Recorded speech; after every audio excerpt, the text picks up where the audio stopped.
No. No. Nope. No. No. No. No. No. For the second time this week, we asked 8 play-in round team reporters, do you feel your team's fan base wants a tank for possibility to get Lafreniere? Those were their answers. We're going to follow up with more of those answers to that question, how their teams are going to fare against their play-in round opponents, which player is an X factor for their team, and many more questions. Enjoy our second part of the play-in round preview episodes with the Western Conference. Hit the music. Welcome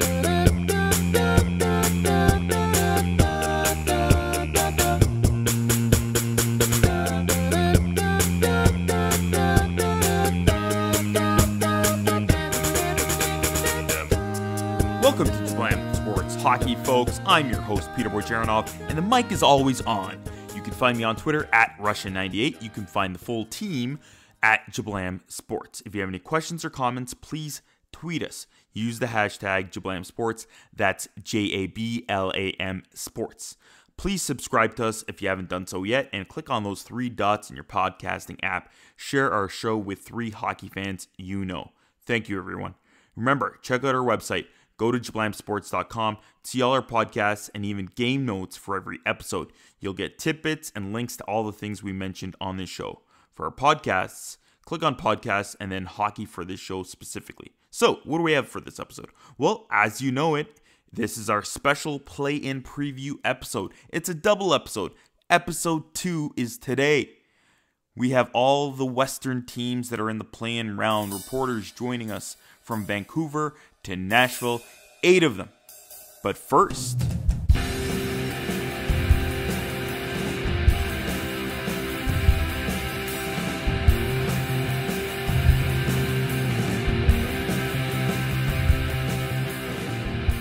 time for some trending now. Logan, welcome back. Thank you. Thanks for having me.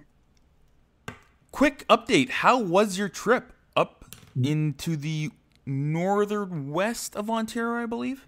Yes, it was very good. Sleeping Giant, Lake Superior Provincial Park. The lake was very nice. The views were very beautiful. The sun was out for the end of our trip, and it was a great time. I'm glad you and the fiance got to get out, enjoy the weather, and enjoy some time before we get into this hockey.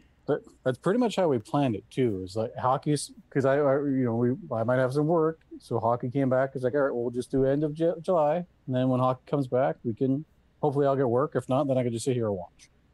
All right, so we'll do the Jablam Sports season awards. We have 2 different awards. This is a pool that I've been doing for about 20 years now. We always have this award every year. These awards, one for the season, one for the playoffs. So we'll probably talk about the playoffs one after all of this is over. And hopefully, crossing your fingers, everything goes as smoothly as it can. But I tweeted out the, I think almost every single award on the Jablam Sports Twitter account. And of course, the website will probably go on our website, our whole pool. I think it's going to go on jablamsports.com/playoff pool, and that'll be cool that even our listeners can follow along and see how Logan and I are so poor at picking players in our pool. I think I won once in your pool last little bit. That was years ago, though. Yeah. I won the whole thing twice, but that was at least 5 years ago. I have been brutal. Last year was the worst. I broke the record with only 7 points thanks to Tampa, Calgary, and Pittsburgh. Yeah, that was exciting. So let's get to the awards. We have the improved awards. Most improved forward. They were tweeted out as well. For the award, the nominees are Max Pacioretty, Brian Rust, and JT Miller. Logan, who'd you pick? I picked Max Pacioretty. He wasn't really great in the last couple of years in Montreal, and then he seemed to really find his own with in Vegas. A lot of people seem to be finding their own in Vegas. Just a totally different lifestyle and playing style. Mm-hmm. For me, I picked JT Miller. I really thought that him going to the Canucks was going to be like maybe not a not so great thing, But boy, oh boy, did he click really well with Pettersson in that group being being a veteran player, helping them grow their game, and contributing with, I don't know, at least 25 goals all over the score sheet. I was so glad that I added him to my fantasy team. I was like, oh, he's still available? I'm like, he should still be pretty good, and he was outstanding. I did look at Miller as well, but I overall went Patches. Just because, I'm probably just a Vancouver hate bias, but... Let's go. Most improved defenseman. Options are for the nominees: Ian Cole, Dougie Hamilton, and Shea Theodore. For myself, I was on the fence with this one, and I'm pretty sure I picked Dougie Hamilton, but I love Shea Theodore as well. All three had a great season. But Hamilton, if he did not get injured, in my opinion, he probably would have been easily nominated for the Norris this year. I picked Hamilton as well. His numbers were good, and it just like he was the leader of that Carolina team where everything was just meshing. You had the young guys, some old guys, goaltender. We seen Mrazek was playing well.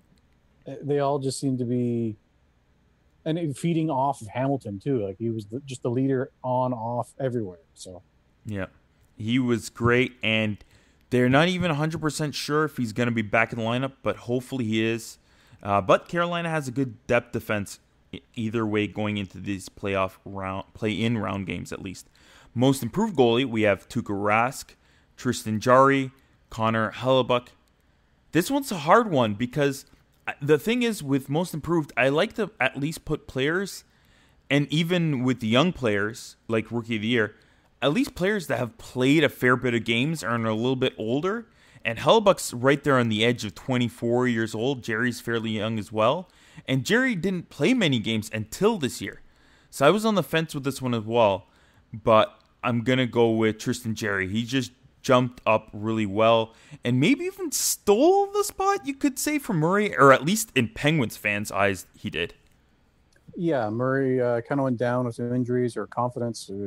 Column A, column B. I think I picked Jarry as well Jarry. Just because, he was from an unknown handful of games to pretty much a starting, if not a starting position, a 1B position. And I also, these improved goalies, like Rask has always been good. Hellebuyck I've always thought was good. Mm-hmm. They may have dropped off a little bit, but I feel if these goalies drop, it's more of a team thing than a goalie thing. But, whereas Jarry was just, Penguins stayed the same and Jarry just elevated everybody. Yeah, if anything, Penguins had a lot of injuries last year, and he held the fort through most of that. Best offensive forward. This is a hard one for you, with given the options. Leon Draisaitl, Connor McDavid, and David Pastrnak. Which of the two Oilers did you pick, Logan? I think, I picked McDavid for this one. Yeah. Although, now that I'm thinking about it, I may have actually picked Draisaitl on your Twitter one. Yeah. So... but offensive forward, it has to be. I'm thinking now it just has to be McDavid. He's just too good. Yeah. For myself, I picked Draisaitl. I just overall, in my opinion, McDavid's won so many awards that it's time to give Draisaitl some awards, and he deservedly so was excellent this year. Yeah, I can't argue with any Pastor, Dry, or McDavid. They're just good, right? Yep. Best defensive forward. The nominees are Anthony Cirelli, Austin Matthews, and Barclay Goodrow. Again, hey, don't blame the messenger, folks. Yes, blame the messenger. I'm the one who makes these awards. Of course, when I go down to these awards, I'm not like the NHL. Defensive award, I'm giving it to the players that play good defensive hockey. So I'm looking at takeaways. That's you, Matthews, number 1 in the league. I'm looking at blocking shots. Matthews is there as well, shockingly. Really? Penalty killing, playing, how good the team is on the penalty kill, and a couple of other categories. And that's where Goodrow and Cirelli really take it up a notch and totally deserved to be, in my opinion, up there with the whole Selke award. I'm tired of this whole, you have to be a pretty good forward and good defensively to be nominated for the Selke. Well, screw that. Best Defensive Award for Best Defensive Players. And in my opinion, these three are at the top. And of course, I'm going to go with my boy Auston Matthews. Hey, I know it's a far-fetched to say, but he could be almost close to Datsuk-esque in terms of defensive abilities, stealing the puck, playing well in his own end and there.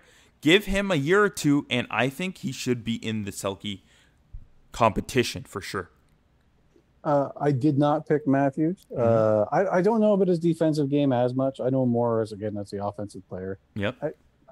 He has played more defensively, oddly enough, under Keefe, I think, than Babcock. So I can imagine like a little bit of team mentality of blocking shots and penalty killing is going through his head. Yep. I believe I picked Goudreau. I don't know these players as well, but it's tough to know some of the best defensive players. Yep.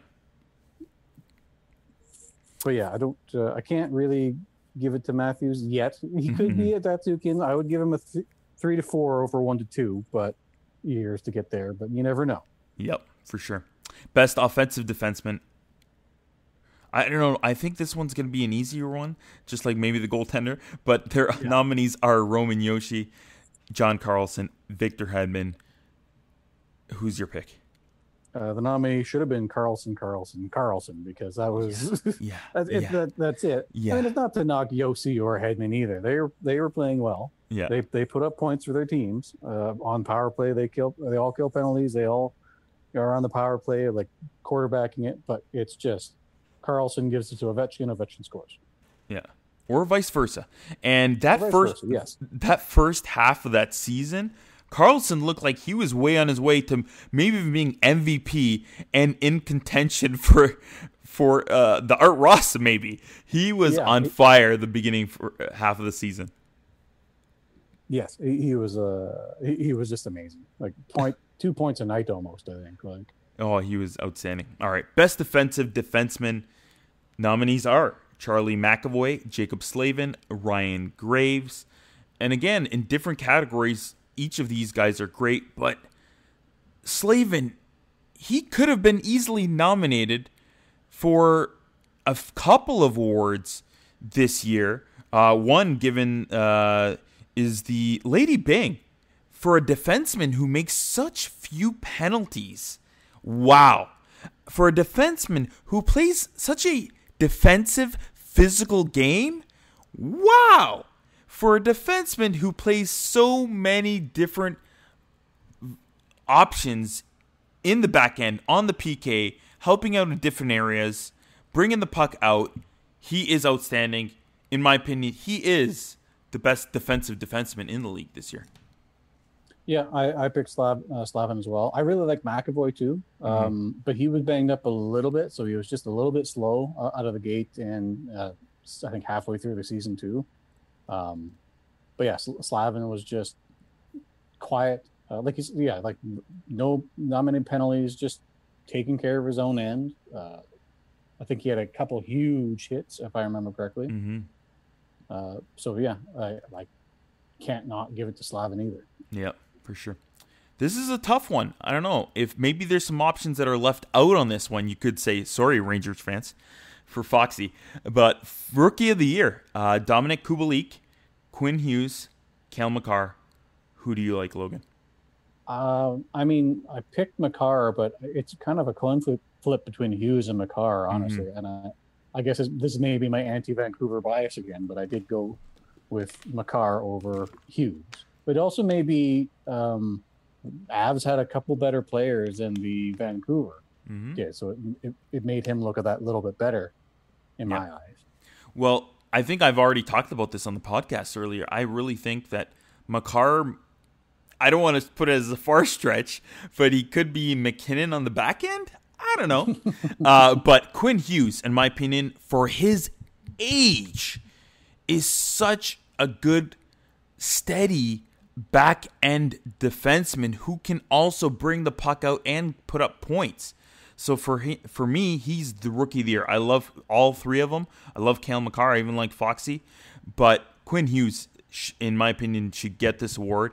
I even like Kubalik And I think a lot of people are putting this past him, thinking he plays with Kane and he's getting goals. No, he doesn't. He pretty much plays on the second or third line, and he's scoring without guys like Taves and Kane. Yeah.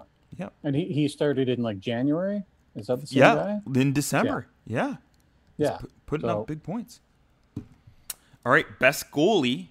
Another easy one, I would think. Connor Hellebuyck, Tuukka Rask, Andrei Vasilevsky.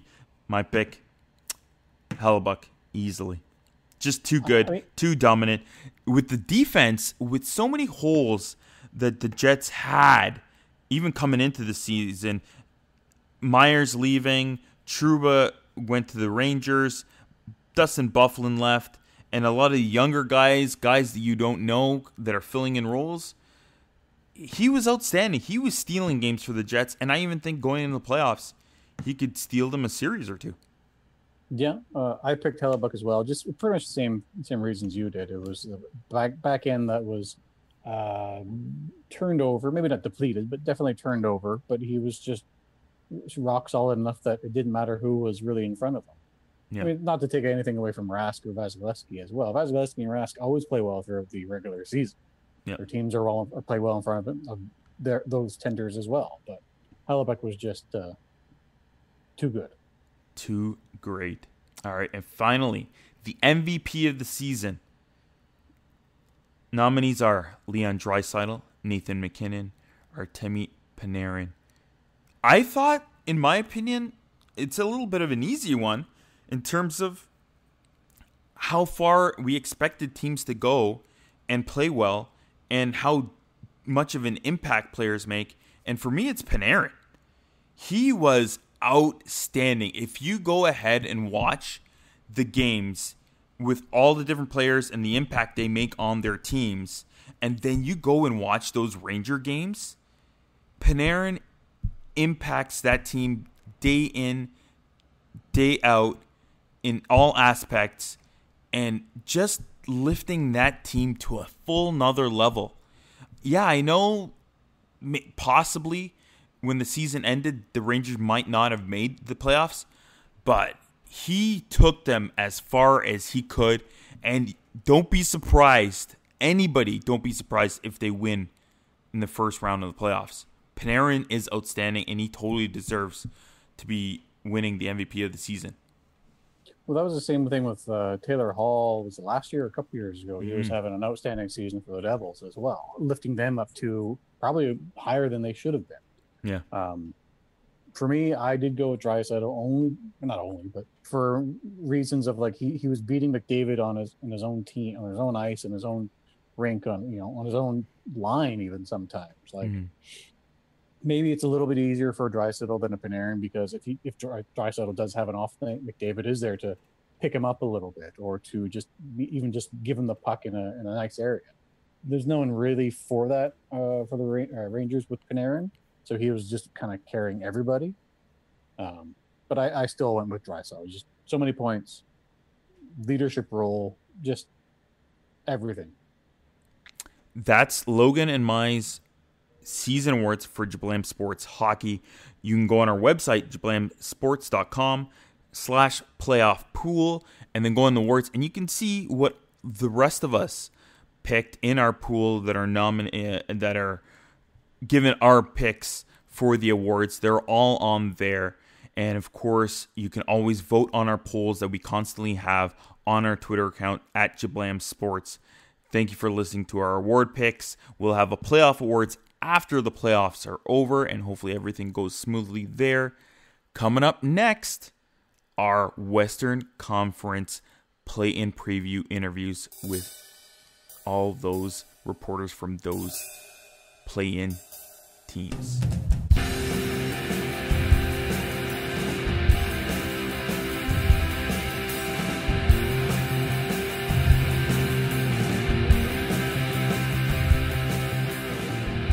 Shall we get to some Flames hockey now?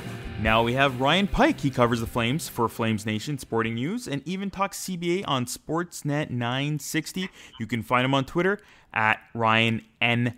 Pike. Ryan, welcome to the show. Hey, thanks for having me. All right. Do you think the Flames fan base wants to tank for a chance to get Lafreniere? I don't think so. I think with the type of team they have, sort of a more veteran-laden team than a lot of the teams in their conference, I think the fan base sort of sees this as a potential chance, where if they can get their act together for 8 weeks, maybe they could go on a run. Mm-hmm. Jeff Ward, how does he look at his short time behind the Calgary bench so far? He's been pretty good. One of the challenges for Calgary is they've had, Ward is their third coach in about 4 seasons.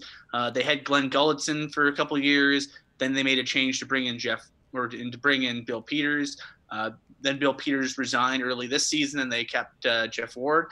The interesting thing is when Brad Treliving did his initial coaching hunt, the one that resulted in Glenn Gulletson getting hired, the 2 finalists that he didn't go with were Jeff Ward, who's now the Flames coach, and Todd Reardon, who was at the time an associate coach with Washington and now is the head coach of Washington. At the time, those 3 were the finalists because Bill Peters was unavailable because at the time he was the head coach at Carolina. So the wonderful thing for Brad Treliving is that he's gotten to do another 2 coaching hires without really having to do a big hunt. So far, Jeff's been pretty good. He has the benefit of having a lot of familiarity with the team. He has the benefit of being a really, really long tenured coach. He's coached at a lot of different levels. He's coached, his career began coaching high school hockey in Northern Ontario, where he was a PE teacher. And then, he coached in Europe. He coached in the American League. He coached in the NHL. This is his first time being a head coach in the National Hockey League level. But he's a guy who has a ton of experience. He has a cup ring from his time with the Boston Bruins. He's done a lot of different things and coached a lot of different teams at different parts of their maturity. And I think the fact that he has so much experience in and outside of the NHL makes him a good fit for now. We'll see what happens in the postseason because, if he has a good postseason, he could really cement himself as the coach here long term. Mm-hmm. Speaking about having good or maybe bad postseason, how good or bad does Johnny Hockey have to be to maybe stay on Calgary or maybe be on the hot seat and get traded right after the playoffs? Gaudreau is a weird player because, he's always been one of those guys that has, dating back to his time in college, dating back to the year after he was drafted, that first World Juniors he was in, he was easily the best player in that World Junior tournament. He was so good. And I think that was his big coming out party. And since then, he's had, strong NCAA tournaments. He's had strong regular seasons. But the only place he hasn't really jumped off the page is in the Stanley Cup playoffs. In 2015, when the Flames went on a surprising run and won a playoff round, he was one of the guys. He was one of many players who did well, but it was much more of a group effort, really buttressed at times by some of their depth players. So I think the Flames are still waiting for Johnny Gaudreau to sort of, show in the playoffs what they'd hoped he would be based on, when you see a guy who can be that dominant in the regular season and a guy that can be that dominant in the past at, the World Junior and college level, you go, when is that guy going to show up? And so far he hasn't, but, I think he's got 2 years left in his current contract. And who knows if the Flames look at potentially making a move. I don't know if that's something they're definitely, looking at, but just in a flat cap world, they're paying a lot of money to Johnny Gaudreau. He makes $6.75 million for the next 2 years. They're also paying a decent amount of money to his line mate Sean Monahan. He's making $6.375 million. So I think potentially, if neither of those guys really, jumps off the page, the Flames have added to their core group the last few years. They have Elias Lindholm, who can play wing or center. They have Matthew Tkachuk, who's really emerged as sort of a heart and soul player for the team. He's an alternate captain, and coincidentally, he just signed a new contract that pays him more than Johnny Gaudreau. He's the highest paid player on the team right now. And, for big swaths of the season, Tkachuk was their best player. And if you look at the balance of the last season, maybe even 2 or 3 seasons, you can make a really good case that Tkachuk has been their best player. So this is sort of one potential make or break moment for Gaudreau, in the sense that, if he wants to not even just be a Flame long term, but if he wants to be thought of as sort of, an elite player in the NHL and not sort of be overshadowed by some of his other teammates, this is a great opportunity in such a unique setting for him to really put his mark on a playoff series. Mm-hmm. Speaking about Matthew Tkachuk, he seems like that prime playoff type player. How eager and ready is he for these playoffs? Matthew Tkachuk he loves being in the thick of things. In Calgary, the biggest stage we have here is Saturday night, hockey night in Canada against the Edmonton Oilers. And, there's been, a handful of games this year between Calgary and Edmonton where Matthew Tkachuk has just been in the thick of things. There was a game last November 2018, where, Tkachuk got into it with Zach Kassian. Zach Kassian actually got 16 minutes in penalties for one altercation, and the ensuing power play swung the game. The Flames were able to get momentum and then take over the game. And then we had the games they had this year where Tkachuk with the big hit on Kassian that led to a very one-sided fight that was you could barely call it a fight, but led to Kassian spending a lot of time in the penalty box and the Flames taking advantage. So Tkachuk, when he was a rookie, to be blunt, he was kind of stupid. He took the kind of chances physically that you don't want your best players taken. Case in point, he had that pretty brutal elbow to Drew Doughty in that game in Los Angeles that saw, I believe Tkachuk got suspended for that, and the Kings ended up really building momentum off of that. But since his rookie season, when he was suspended twice in his rookie season, Tkachuk is he's still the same player. He still loves to poke the bear, and he still loves to sort of get into the guts of the game and sort of get under his opposition team's skin. He's just so much smarter at how he does it. And he's not, I would say, rookie Tkachuk, if you said that's a dirty player, I wouldn't be inclined to disagree with you, because at times he crossed the line from being a pest into being kind of a dirty player to play against. Now he's much smarter, and I think he stays on the right side of the line more often than not. And that makes him a really valuable player, because outside of, Brad Marchand, I don't know if there's a better agitator in the league than Matthew Tkachuk. What are their playoff chances against the Jets? Oh my god! The short answer is it depends. I think it depends on goaltending. I mean, I think the defensive group the Flames have, even without Travis Hamonic, who opted out of return to play, I think the Flames have the edge. I mean, Mark Giordano's a year removed from a Norris Trophy, but he's easily the best defenseman on either team. Rasmus Anderson really taken a step in the last year or so. Noah Hannifin's really good, and the Flames have a lot of depth guys that can really step up on the blue line. So I think they have the edge on the blue line. At forward, I think it might be a toss-up. The Flames have the guys we talked about: Monahan, Tkachuk, Lindholm, Gaudreau, Michael Backlund, Milan Lucic, Dylan Dubé, Andrew Mangiapane. Like, they've had a lot of guys who really, their veteran players have been steady, and their young players are really rapidly improving. And I think that makes them a dangerous team and a tough team to play against. But the Jets they're no slouches either.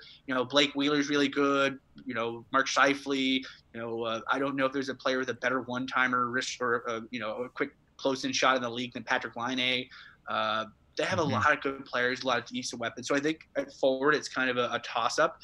Where things are really gonna flip is goaltending, because Connor Hellebuyck, he should win he should win the Vezina Trophy this year. He's been fabulous for the majority of the season, and let's be completely honest here. The Jets did not look like a playoff team for large swaths of the year. They looked like an average, maybe wild card team if things broke well for them.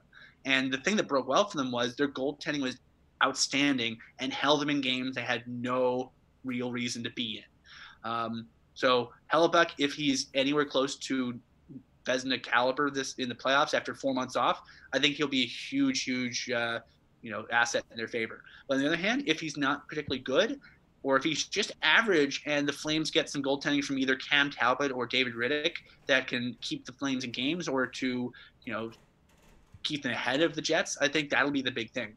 Right now, I'm just going to assume that Connor Hellebuyck's going to be kind of good. And if Connor Hellebuyck's kind of good or above average, I think it's a close series. I think the Jets win in 5.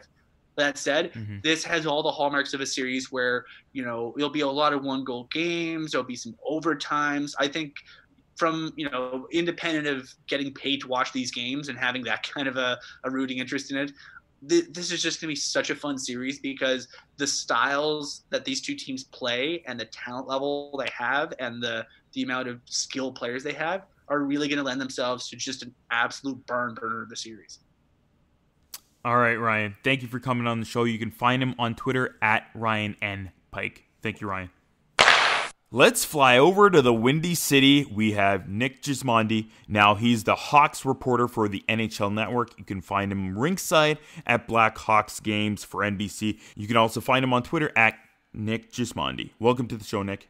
Hey, thanks for having me, Peter. I appreciate it. Yeah. All right. So let's ask that foolish question. Do you think this Hawks fan base wouldn't mind tanking for a chance to get Lafreniere?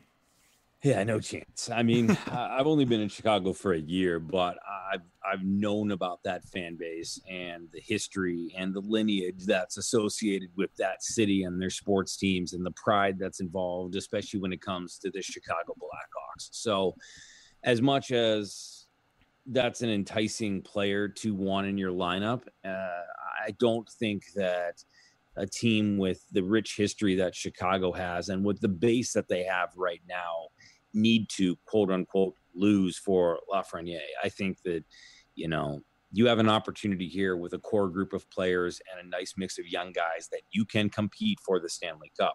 I am one of the people who believe from the very beginning of the season, despite what the record was and multiple other things, that the Chicago Blackhawks were a viable contender to not only make it into the Cup, but the moment that you get into that playoff, you're a viable contender for the Stanley Cup. I mean, we saw it last year about, the St. Louis Blues squeaking in and just running the table. We saw it in 2012 with the Los Angeles Kings doing the exact same thing. So I think the only thing that you need for a Stanley Cup run is obviously a goaltender to get super hot and a nice mix of veterans and rookies who can come together at the exact same time and be dominant. And for me, the makeup that the Chicago Blackhawks have, they fill all of those. They fill all of that. I mean, you check every single box in terms of a goalie that can get hot, a veteran presence, and a bunch of rookies who have kind of followed that lead of those veteran guys that have won 3 cups and 2 cups and that have been through it before. So, for me, why tank for one guy that may or may not pan out or be an amazing hockey player? You don't know what he's going to be. I mean, obviously he's a fantastic hockey player right now, but you just don't know what he's going to be in the NHL. There's no need to tank for that when you have an opportunity to win your 4th cup this decade. You mentioned it. Corey Crawford was out, and we found out that he tested positive for coronavirus. How is he now? Could he possibly play? Yeah, I mean, all cards on the table. I haven't been around the team because of the quarantine, because of the way that things have worked out. I for the past month, I've been in West Virginia covering World Team Tennis, and we'll just be going back to the Hawks here in the next couple of days. But listen, Corey Crawford's a veteran. He's a competitor. He's a rock star. He's got two Stanley Cups. So this is a guy who obviously had the symptoms, obviously, thought he had a bad flu, didn't quite know that he was in the position that he was in, but the NHL has done its due diligence and they've made sure his heart is good. They've made sure his lungs are good. And, he's only recently started skating with the boys again, but he was on the ice once. He did travel with them to Edmonton to the bubble. And from what I know about Corey Crawford, I can tell you that he's a consummate pro and that, he's going to get up to speed and he's going to get up to speed quick. He might not be super sharp through these, exhibition games and the warm-up, but Corey Crawford's a gamer and Corey Crawford's going to make a difference. And anytime you have a guy of his pedigree with the cups that he has and the experience he has and the veteran leadership that he has, you're in a good spot. So if you're looking for a goalie that has had some time to rejuvenate and get healthy and, take a break and take a breather and spend some quality family time and sort of take that deep inhale, exhale from what was a bit of a roller coaster of a season, Corey Crawford's the guy.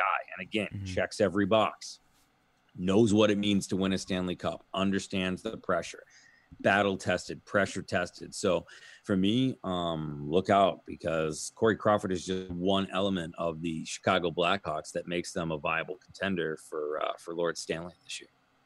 We all hope Corey is doing better as well. We hope Seabrook is doing better because of the multiple shoulder surgeries he's had. Captain Sirius was also deemed unfit to play during camp. What's any update or anything with, Tace? Yeah, I mean, I think for him, the quote unquote unfit to play stigma comes from a rest day. I think, honestly, that Jeremy Colleton is being very smart and careful with his guys right now, and certain guys need a little bit of rest and certain guys don't. I don't think, based on the collective bargaining agreement, the unfit to play covers a large swath of potential reasons why a guy's not on the ice, from a growing strain to testing positive for COVID to a lingering injury to a I'm exhausted. And I just don't think there's anything to the merit of Jonathan Toews. Again, this is a guy that, will lead the Chicago Blackhawks. He will be an absolute dominant force in these playoffs. He'll be talked about throughout this entire thing. But yeah, no, I wouldn't read into that at all. I think Jonathan Toews is fit as a fiddle and he's good to go. Wicked. When I look at this back end, I kind of barely recognize them. Other than Keith, I see Mata, Boomquist, Dehan. None of them have been really there for a full season. Could we see Beaudin? I know he looks like he could be really good, but he could play right now and expect big things from the smaller, quick kid? Yeah, maybe.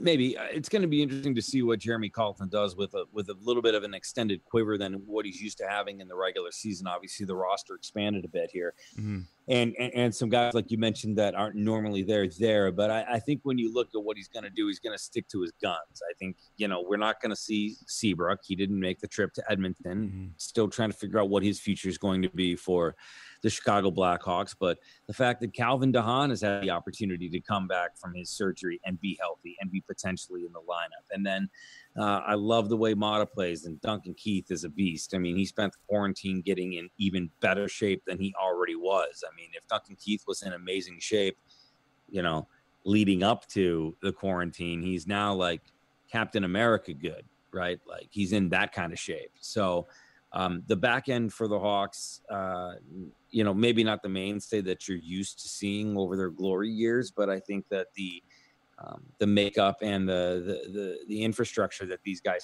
have in place on the blue line now is going to be very good. And I think if there was one area where you pointed to that might have been a touch weak or had some holes throughout the regular season, you could point to the D maybe a little bit, but at the end of the day, like, they're strong now and they're good now, and you got a guy like Duncan Keith as a leader back there, so I don't anticipate them to have much let off.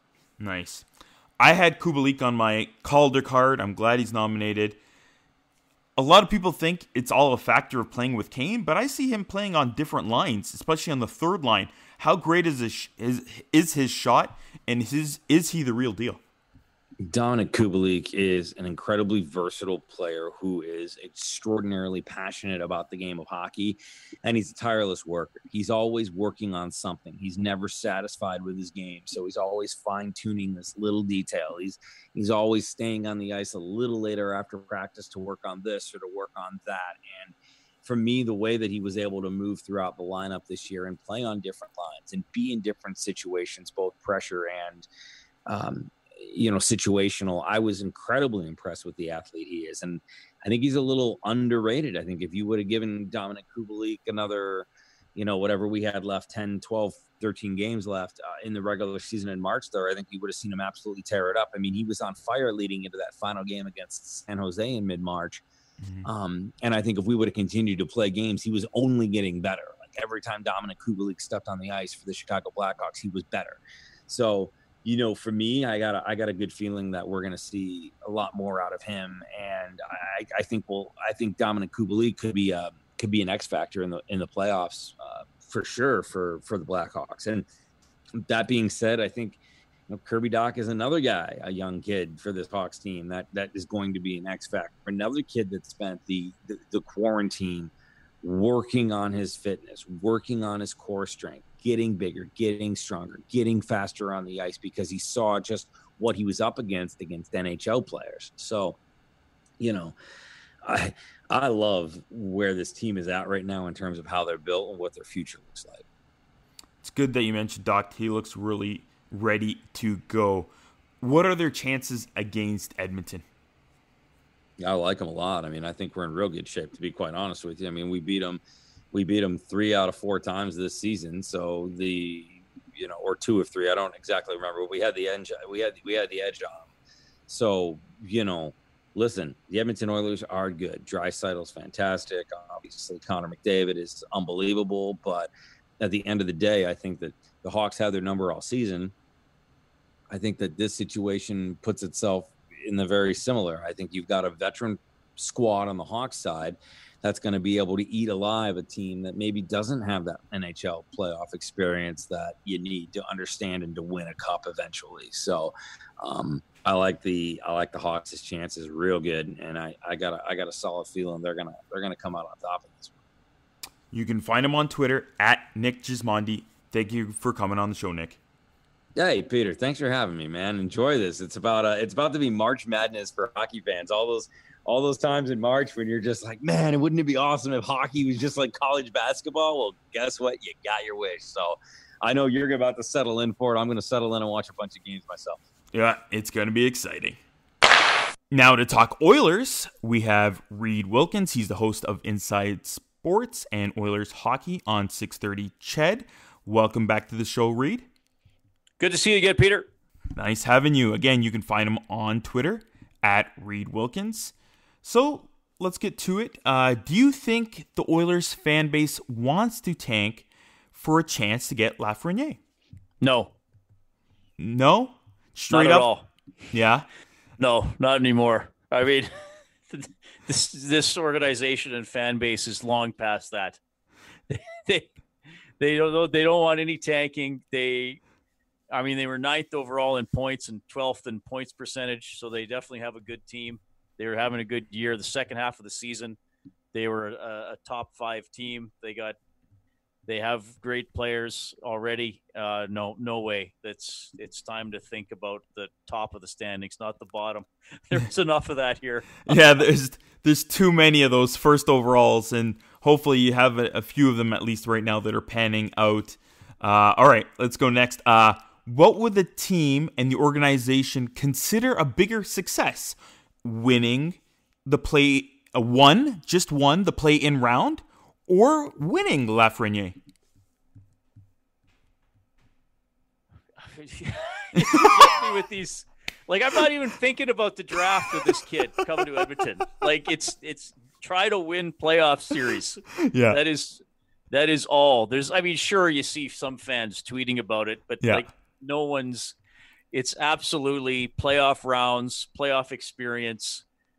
I would think. So you're saying that they win the qualifying round, but then they get swept by Dallas or Vegas or St. Louis or Colorado? Or no, whatever. But what would you consider is a bigger success out of the two? Is it just maybe winning anything, winning playoff series, winning playoff games? All right. Yes, absolutely. Let's go to this one. Playoffs. What are their chances against Chicago? I think their chances against Chicago are pretty good. They should be favored. Mm-hmm.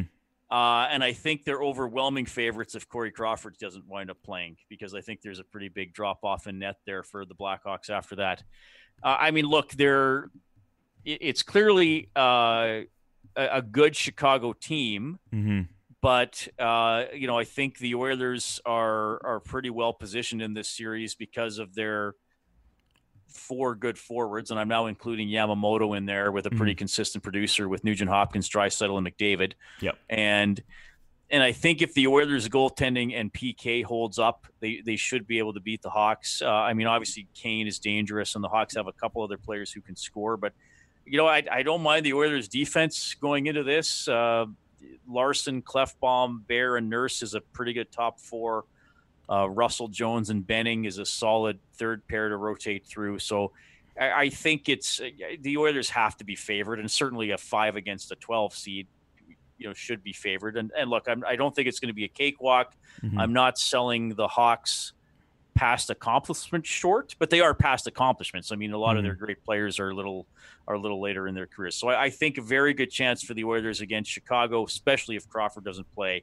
And then beyond that, it's a bit of a crapshoot, I think. Who would be their tipping point, that X factor that could launch the Oilers further into the playoffs? Yeah, that's a good question, because I think there are a couple of depth guys, especially up front, that if they find ways to contribute, it gives the Oilers another dimension. Certainly Tyler Ennis, who was a trade deadline acquisition, who's looked pretty good in his time at the Oilers. He's looked good in camp. He's a smart player. Dave Tippett praised him a few days ago that he's the type of player he knows when it's time to go for it offensively and when you have to maybe punt and look for a better option. So I think he's a bit of an X factor. And I'm going to go back to a player I identified as an X factor during last year's training, and he had some injuries and issues early in the season, and that's Josh Archibald. I mean, he's made some big plays for the Oilers this season. He got an overtime goal against Carolina. He kills penalties. He's a smaller player, but he plays with tenacity, and he gets to the front of the net and has some good versatility. So I think it's players like someone, I mean, to go back to the last time the Oilers were successful in the playoffs, who's their Pisani, right? Who's the guy who, is a good player, but has never really broken out, who might be able to put it together for a 2-month playoff run and play higher up in the lineup and go on a bit of a hot streak. I would put Ennis or Archibald in that category. All right. And how far do you think this team could go? Could they go all the way? Yes, I think they could. I really, now I want people to be careful here what I'm saying. Yeah. I do think the Oilers could win the Stanley Cup. I don't think it's out of the realm of possibility. Yeah. Like I would say it is for the Montreal Canadiens, right? I mean, they have McDavid and Draisaitl. They have Nugent Hopkins and Yamamoto. They had good special teams. And if the goaltending is hot, then they have a chance. And both Smith and Koskinen have shown that they can still play, pretty hot for an extended period of time. Now, do I think the Oilers are a favorite? No, I think they're in that second tier of teams, right? I mean, I think there's usually, depending on the year, between 3 and 6 teams that are absolute favorites. And then there's a chunk of maybe 5 to 9 teams that are pretty good, but still might need someone to really get hot or a break or two along the way to win it all. I would put the Oilers in that category. But look, McDavid and Draisaitl are coming back fresh, right? McDavid's had even more chance to put the knee injury behind him. On defense, Clefbaum's had more time to rest that shoulder that kept them out of some games this season. And I think they're hungry. I don't think they're going into it saying okay, well, it's summer hockey. We're interested, but we're not that interested. I think they're going for it. I think the Oilers, the fans are tired of it. I think a lot of the players are tired. I mean, Nuge was drafted in 2011. Yeah. He's played 13 playoff games. He's yet to score a playoff goal. You think he's not hungry? Finally, let's get going. So yeah, I think they, if things fall their way and they get the breaks and they get the goaltending, They have the roster to do it. It's not as good a roster as some other teams, but I don't think it's complete voodoo that they could somehow pull it off. For sure. I'm glad I got to shock you and get a little upset about, no, we don't want another first overall. Well, I mean, I guess if they lost to Chicago, then that would be the best alternative. Yeah. But I don't think anybody... Yeah. I don't think anybody wants to tank. I think they're a higher seed, they're favored, and they have great players, so you got to go for it. For sure. All right, Reed, thank you for coming on the show. Again, you can reach him on Twitter at Reid Wilkins. Thank you, Reed. Hey, yeah, thanks, man. Appreciate it. We go to the West Coast to talk some Canucks. Now we have Randip Janda. He's the host of Reach Deep on Sportsnet 650. He's also on Hockey Night in Punjabi. You can reach him on Twitter at Randip Janda. You can also find him on Instagram where? At Randip Janda. Welcome to the show, Randip. How's it going, Peter? How are you? I am pretty good. I am cautiously excited. This is fun. Obviously, as we're recording this, there's actual hockey games going on right now. I never thought we'd be playing hockey in July, but here we are, right? It's kind of has that Christmas in July feel to it. And I got to say, for the last 4 months, I've missed hockey dearly. I'm sure you have as well. Just to have it back, even in exhibition form, I've never been this excited for an exhibition game. So let's do this. I hope it's not like that July and Christmas stuff. I despise it. It's on TV all the time now. I don't know why, but I'm like, get this off my TV. I don't want this. I don't know. Whatever. All right. So everybody's been talking about it. What do you think this team, or at least this fan base, is thinking about with the possibility of maybe tanking to get Lafreniere? Well, it's interesting. In Canucks Nation out here in Vancouver, what you did have was you did have some fans basically saying, hey, yeah, like, think about this for a second. This team's not going to win the cup this year. But you got to remember, the 12.5% chance is not much. And I think after a week or so of that discussion, what happened was that fans basically said, wait a second, the playoffs? Playing Minnesota, who in a lot of ways, Minnesota is a good team, but Vancouver should be able to beat them.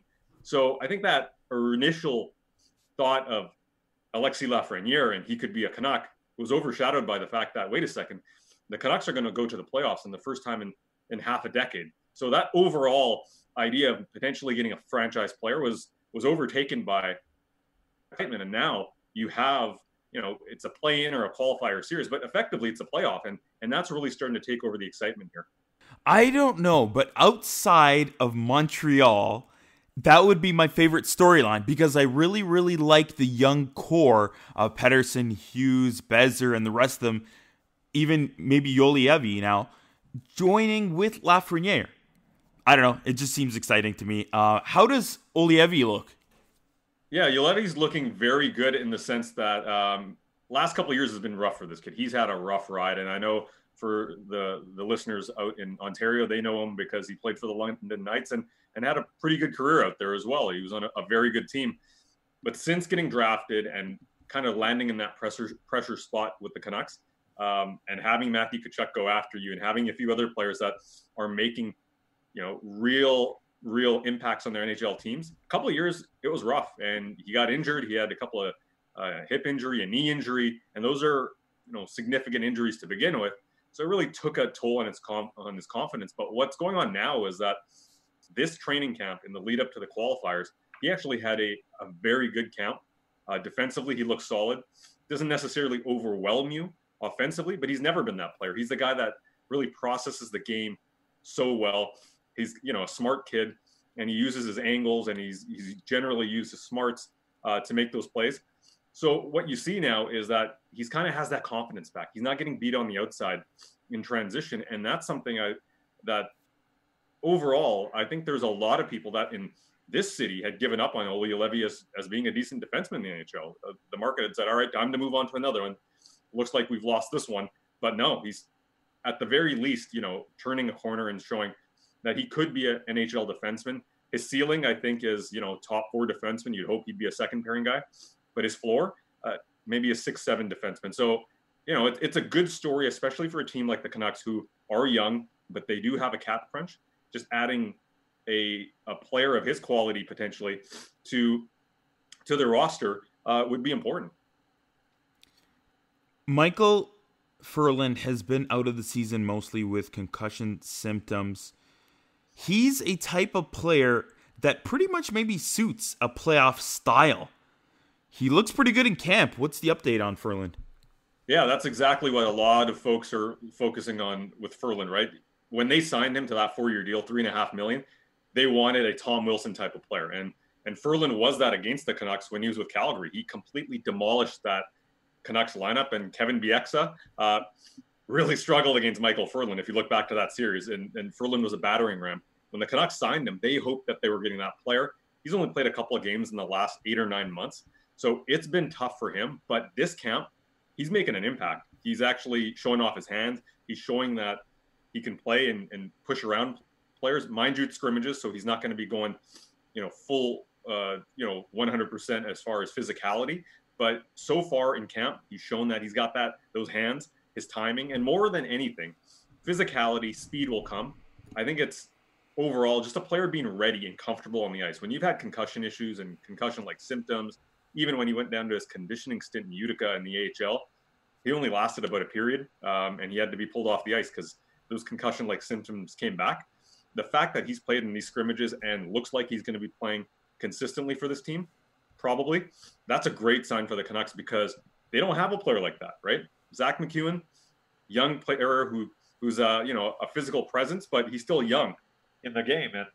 And Antoine Roussel, very good, physical to a degree. He's a bit of a pest, but he's not as physically, he doesn't throw around the body like a Michael Ferland when Michael Ferland is right. So having him in the roster and having him potentially be really, really comfortable on the ice, the Canucks, this is something that, it's really going to show in their depth. And they got 3 lines with not only skilled guys potentially, but some really physically imposing guys.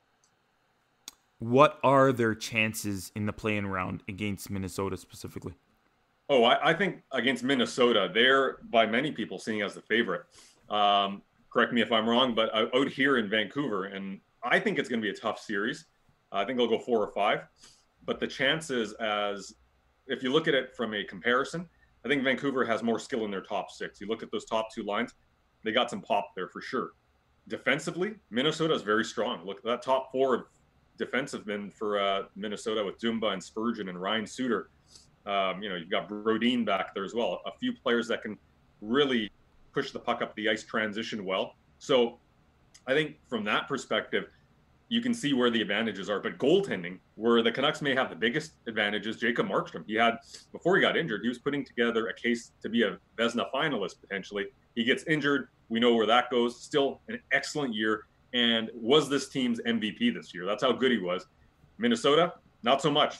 Devin Dubnyk had a stinker this year. Alex Stalock, sure, he had a good year when he came in, but he wasn't necessarily a ready-made NHL goaltender, right? So he still has to prove a lot of people wrong as well. And I think in that scope of things, I think their chances against Minnesota are very, very good, but it's going to be a tough series based on the fact that Minnesota is a grinded-out team. They don't necessarily make things easy for you. So if they get goaltending, it's going to be a tough, I'd say 4 or 5 game series at the least. Who do you believe on this Canucks roster will be an X factor for them? Okay, so when you say X factor, I automatically take out Pettersson, I take out Quinn Hughes, I take out Markstrom. Those are the most important players for me on this roster. But as far as X factor, I'm going to look further down the lineup. Kid by the name of Adam Gaudette. He plays third line center. He's a pretty good player. Offensively, defensively, he's got some work to do. But his third line is not going to get that much time on the ice based on defensively, he's not there yet. But offensively, he is going to get looks. He's going to get opportunities where Travis Green says, all right, you know how to score. He's got a hell of a shot. I look at Adam Gaudette, especially if he's playing with Ferland and Roussel, to be a energy line and a bit of a line that can also create some offense. So that's one player that I look at on this Canucks roster and say, this guy could be a difference maker in the sense that when you're looking at depth scoring in the playoffs, you're going to need guys from the bottom 6 to step up. And that X factor to me could be an Adam Gaudette because he's got some pop. And if you haven't seen him play before, he can pick corners. It's just that he plays in a third line role, so you don't see it often. Mm-hmm. Coach Green has really gotten a lot out of his players so far in his tenure for Van City. How's he been able to succeed so quickly? Well, I think with Travis Green, what's interesting about him is he's pretty direct. He's got a good relationship with his players as far as communication is concerned. So I think with this young group of players especially, the veterans kind of know their role. The Brandon Sutters, the Jay Beagles, they've been there, done that. Tyler Myers. With the young guys, what Green has done is he throws them in the deep end. He basically says, let's see what you got. And the type of players that the Canucks have, especially their star players with Elias Pettersson and Quinn Hughes, those guys are so confident that I think they respect that a lot from the coach. And Quinn Hughes has mentioned that in the past, saying, I appreciate coach just saying, I'm going to put you in this situation. Let's see how you do. And it's really, in a lot of ways, the players understand they have a job to do. And if they do it, they're going to be rewarded. Whether you're younger, older, it doesn't matter. If you can do that job well, there's no, you're young and you have to earn your ice time. If you do a good job, you're going to get that. And I just talked about Adam Gaudette. heading into camp, there was this idea that, this guy's young, but he's not ready. He's probably going to play in Utica this year. He goes to camp, is arguably their best player, lights it up, and Travis Green says, you're in. Doesn't matter if we have veterans. Doesn't matter if a Sven Berchi has to go down to the minors. You're making this team, and other veterans are not. I think that meritocracy to a certain extent with the Canucks, where if you do your job, you're going to move up the lineup. You're going to move, potentially off it if you don't do your job. And that's why the buy-in factor with Green is something that he's talked about a lot. If players buy in, if individual players buy into the collective thought and the collective kind of mindset, that's what he values. And remember, obviously playing out in Toronto and Long Island and having experience across the league, he came in as a player that was highly drafted, highly taught, a highly taught player. And in a lot of sense, he went and became a role player. He became a player that was playing in that bottom six. So I think he understands the star perspective because he was one of those guys coming up. And then he also understands the complete lineup and what your job is in the bottom six. And I think that resonates with a lot of players throughout his lineup. You can find him on Twitter @Randip Janda. Thanks for coming on the show, Randip. Thank you. Now we go over to Party City, or that's what I like to call it, Nashville, Tennessee. We have Justin Bradford now. He's the author of The Making of Smashville and the editor-in-chief and host of Penalty Box Radio. You can also find him on Twitter @JustinB.Bradford. Welcome back to the show, Justin. Hey, yeah, thanks for having me. Appreciate it. All right, let's ask that question again. Do you think this Predators fan base wants to tank for a chance to get Lafreniere? No. No, not at all. There's no chance. I think there's a few people that would be game for it, but that is really playing the lottery when you want to do that, for lack of a better term, the lottery, because it's one of those things the Predators fans know that the window might be closing a little bit for this team to win a Stanley Cup with the roster that they have. So it's like, take that chance to try to go and win or take the opportunity to lose. And David Poile even said this before too, is that he would rather be an either or. He'd rather would have been completely out and know you're going to get a top pick at least, or be completely in. You don't want to lose in the qualifying round because then that really messes things up and it lessens your chances of getting a top player. They had an interesting season. I think at one point they were 24th in the league, like at the end of January. And then they played a fair bit better the last month and a half. What can you attest that to? This team on paper, especially going into the season, should have been a lot better than they were performing, especially up to the coaching change. Just given the talent on this roster, the veterans on the team, some of the youth as well, but inconsistent is one of the terms that's been widely used for the Nashville Predators, because right now when you look at their place is that they're in a decent spot. I mean, given their place in the conference overall, they're not in a poor position. I think it's a difficult matchup coming up against Arizona, another team that underperformed with lots of talent on their roster too. But the Predators made that coaching change with Peter Laviolette after the Winter Classic, because there would have been some publicity to have both teams change their coaches before the Winter Classic. But it took a while for John Hines' system to kind of really get into place. And I think that's where you started to see the turnaround as players turning on, like Mikael Granlund and Kyle Turris even getting into it. Philip Forsberg had a rough February. Usually he's scoring a lot in the month of February, and he didn't. Pekka Rinne started to struggle, but Yusuf Saros came up. So I think they're finally putting it together, and they were making a little bit of a run. They went into the pause on a winning streak, which is good momentum, but that doesn't mean anything now when you have that many months off. But I think having this training camp instills a little bit of John Hines' system into them, and now it's a crapshoot just to see what happens there and to see what type of players show up, because so many of them were underperforming. Yeah, you mentioned that. Is there any reason for a lot of them underperforming, including my fantasy team? I had Ryan Johansson, I had Arvidsson, and I was like, what's going on, boys? Come on, do something!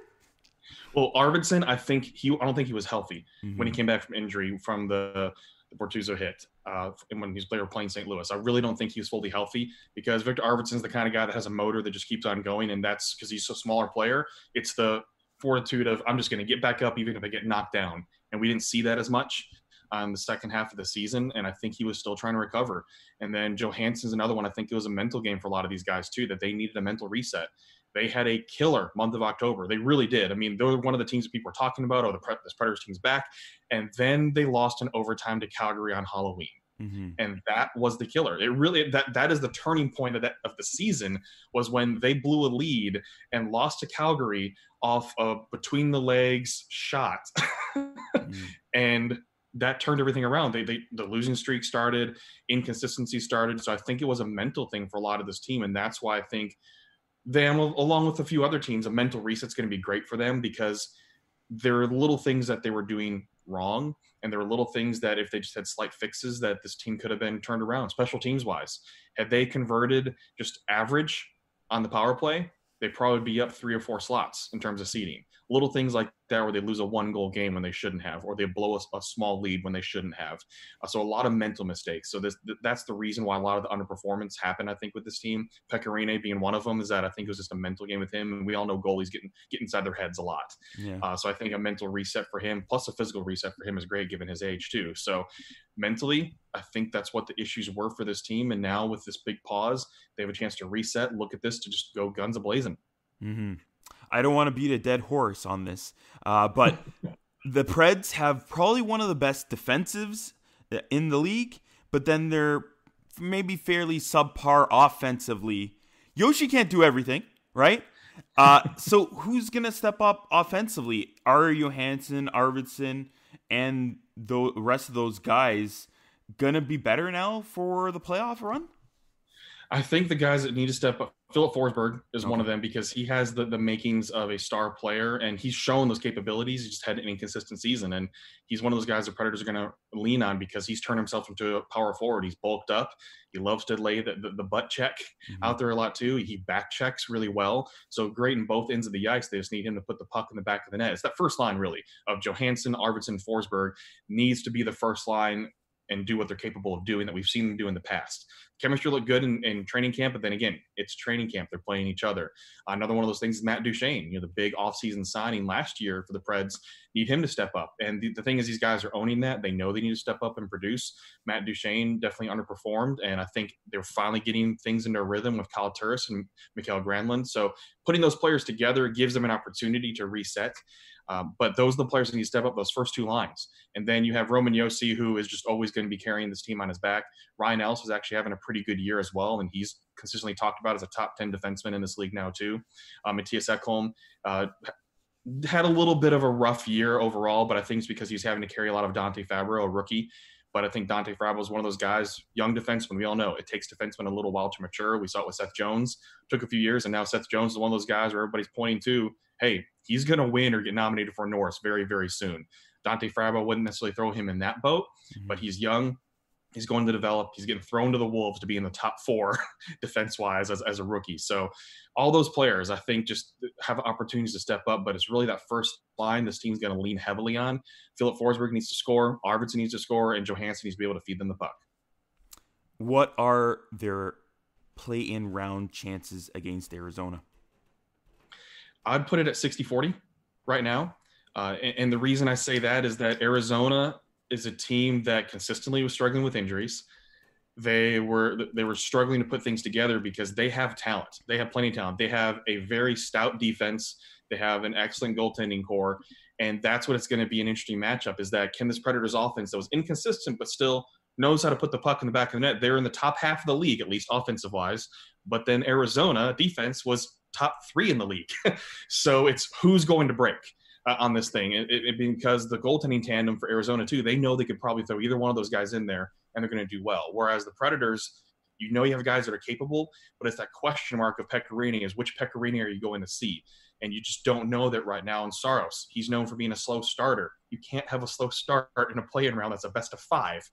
So it's interesting to see these different battle back and forth of what's going to happen in the series, because that's why I'm intrigued. And I know nationally there's not much talk about this series, but this is one of those things like what we see in March Madness is an 11-6 matchup.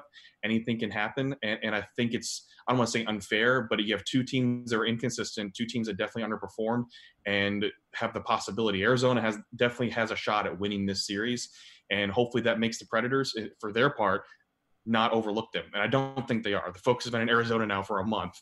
So it's one of those things that you got to be able to contain Taylor Hall, contain Phil Kessel, those guys that can show up whenever they need to show up. So, it's respecting the defense of the Arizona Coyotes. And I think if the offense can power through for the Predators, they definitely stand a good shot at winning. Who do you believe is the X factor? Is it maybe the top line, or is it Pekka Rinne? X factor for the Predators, I'm going to throw the X factor in as Kyle Turris. Okay. Actually. And the reason why is that he's not talked about near as much, but he still has the offensive prowess to make a difference in games.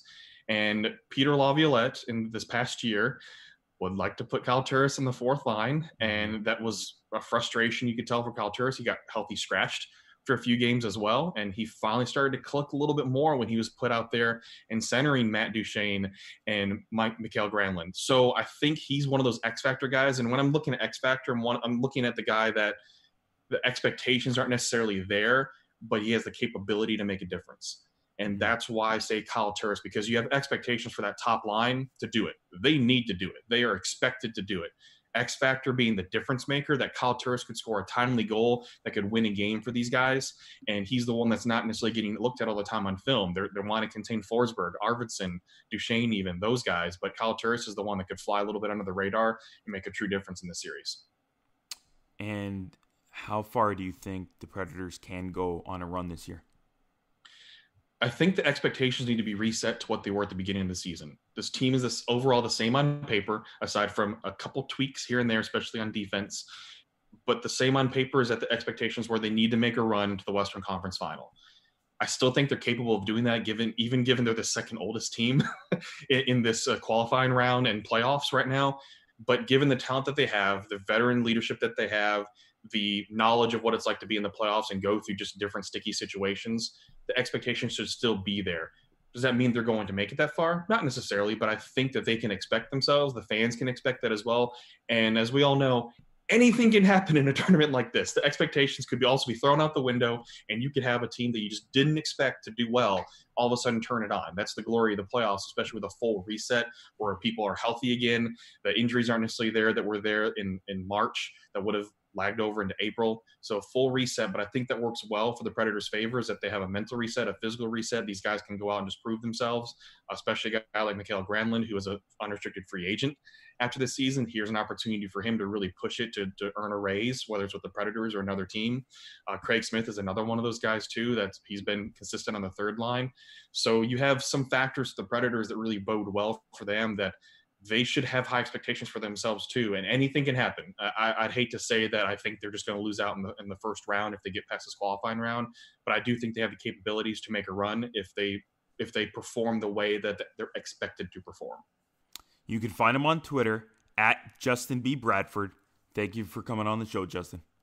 Yeah, absolutely. Thank you so much for having me. Let's discuss some Winnipeg Jets whiteout hockey now. Now on the show is Mitchell Clinton. He's the Jets TV reporter on, yes, you guessed it, Winnipeg Jets. Hey, Mitchell, welcome to the show. Thanks for having me. You can find him on Twitter at Mitchell Clinton. So do you think this Jets fan base at all wants to tank for Lafreniere? No, absolutely not. No? All right, we'll just pass on that then. Is Laine going to play? Because on the Outlook, it didn't seem like his heart was in there from what I was getting from reporters. And I don't really blame him with everything going on right now. Yeah, it's obviously a little bit of a different situation, but that's kind of always been Patrick Laine, in my opinion, where he kind of gives off this vibe of, it's a real dry humor that he has. It's very sarcastic, but I don't think that could be that should be mistaken for just being, aloof or not really caring. He's one of the guys that has put so much work into his game, especially, and he's taken some massive strides this season alone in his 200-foot game, that I think he'd be the type of guy that, training camp.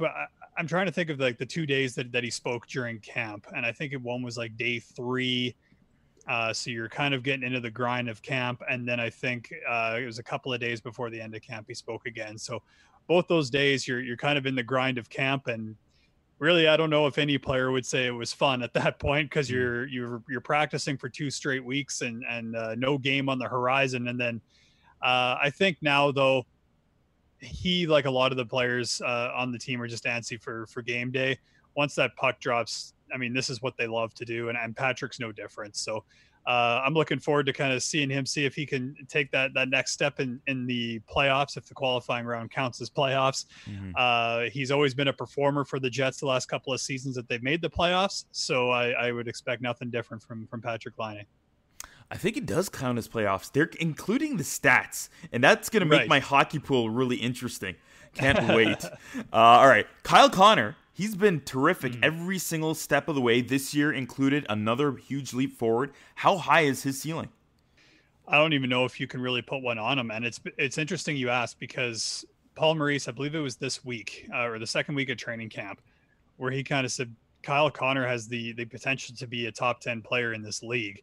And it's really hard to argue, because you look at the guy and, like you mentioned, just so much speed.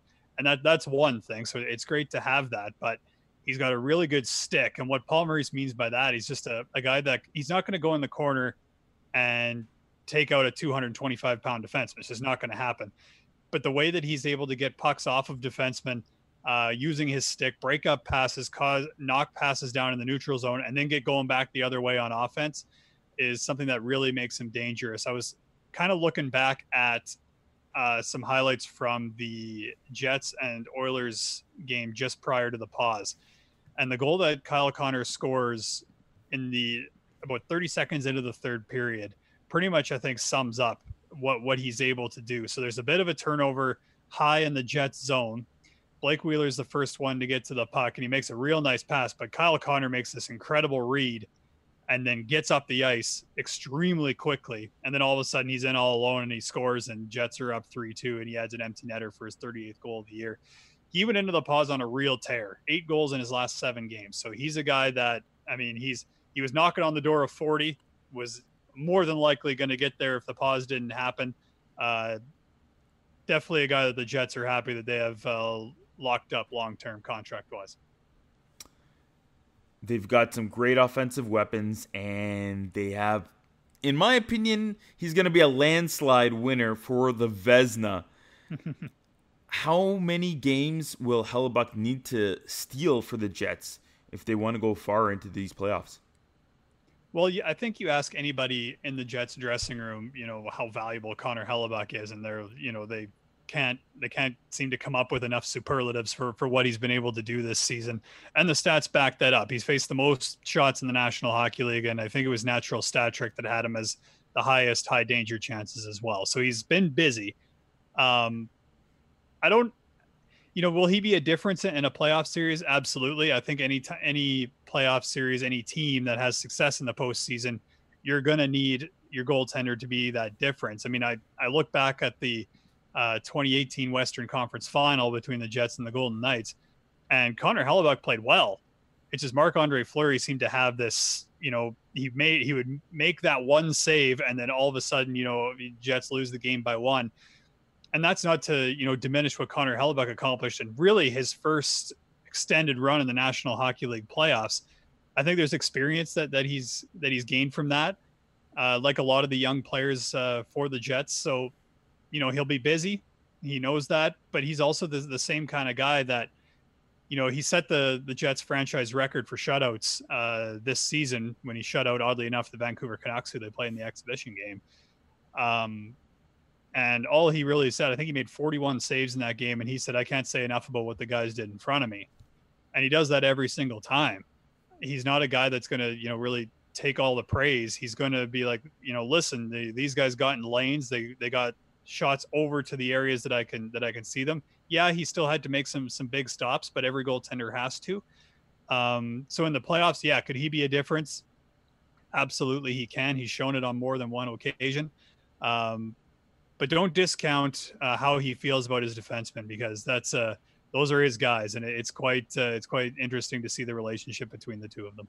What are their chances in that playing round against Calgary?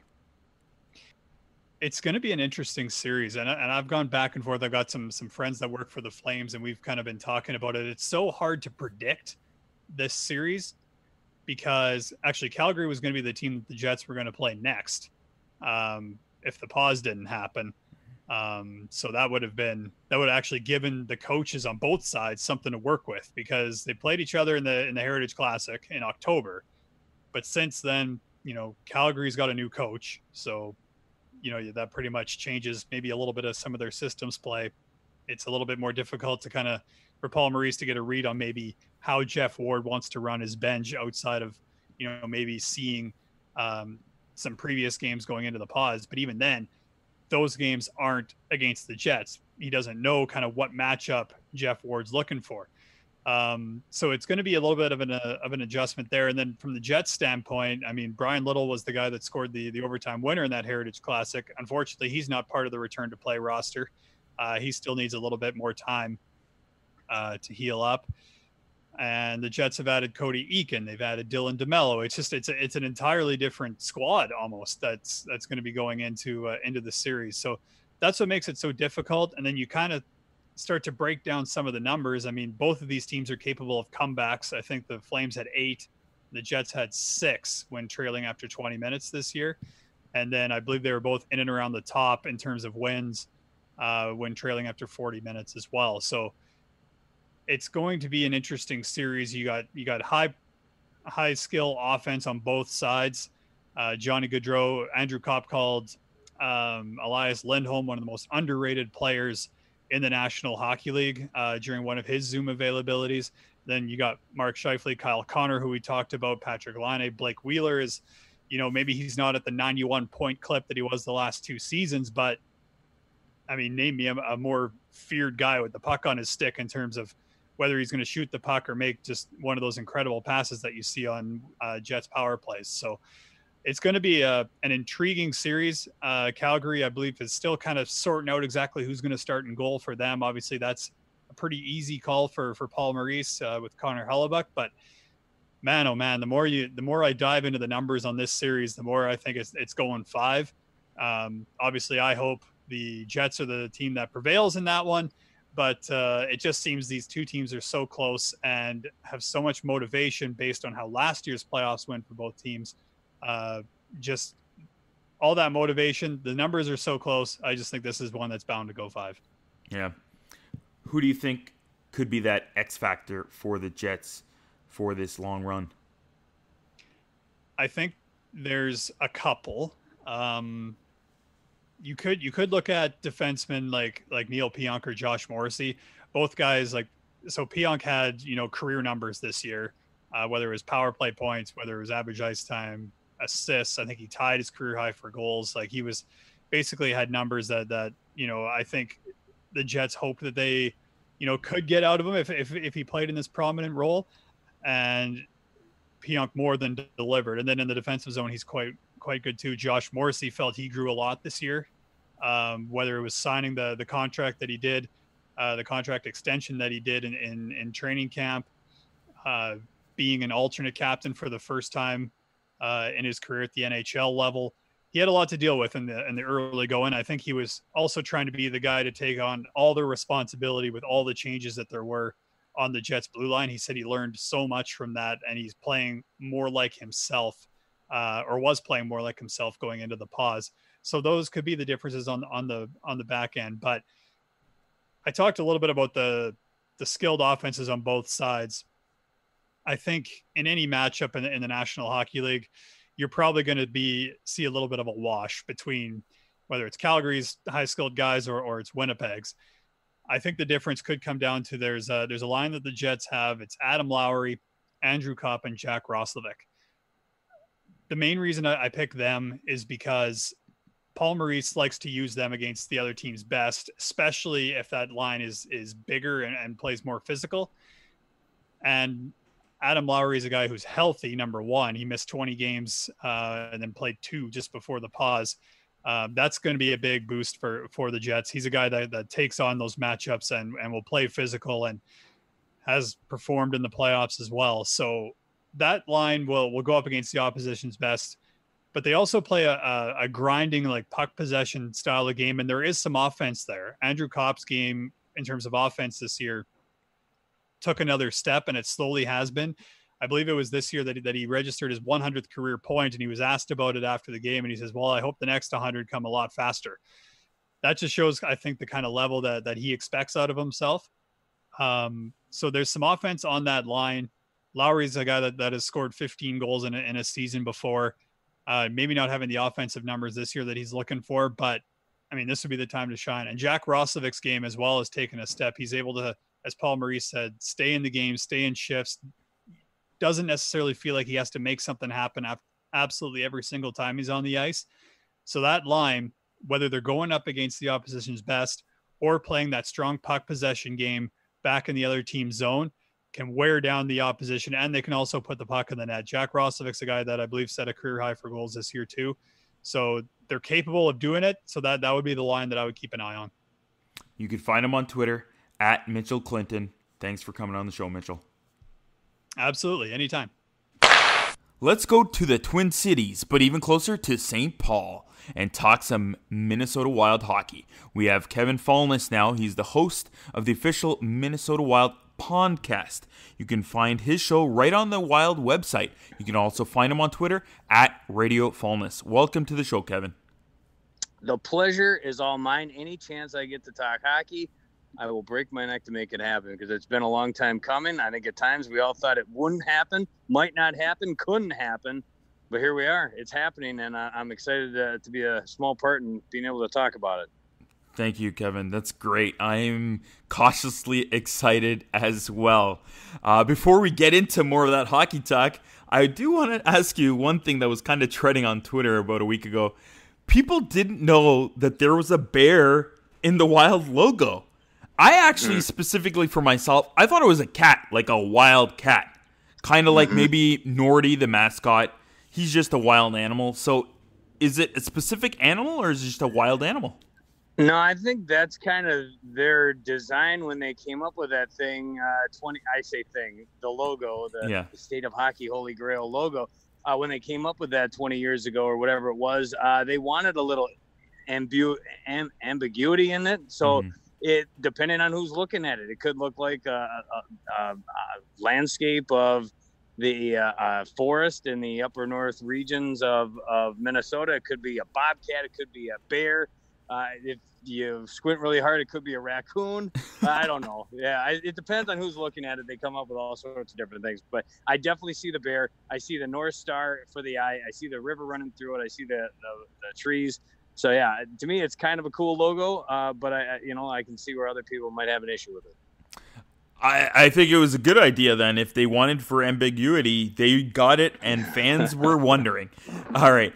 Yeah. Speaking about tanking, do you think the Wild fan base might want a chance to tank to get Lafreniere?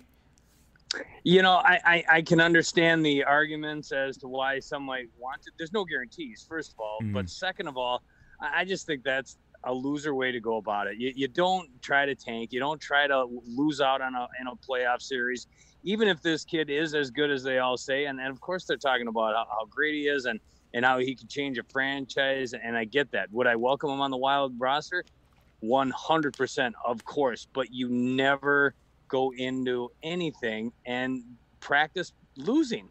How are you going to go to Mikko Koivu and his last hurrah here? Who knows? This could be his last kick of the can in the National Hockey League, and say, look, Mikko, you're the captain of this franchise. You've been with them since the year 2003, whenever you were drafted. You have never won the cup, and I know that this might be your last chance at a Stanley Cup here in these playoffs.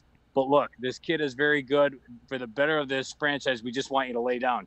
You know what he'd do? He'd punch you in the nose. I don't care who you are. He'd punch you directly in the nose. Suter, Parisi, Zuccarello, Stahl. None of these guys are going to lay down because of some potential for a franchise-changing player. So I get it. I know that he's a good player and all that stuff.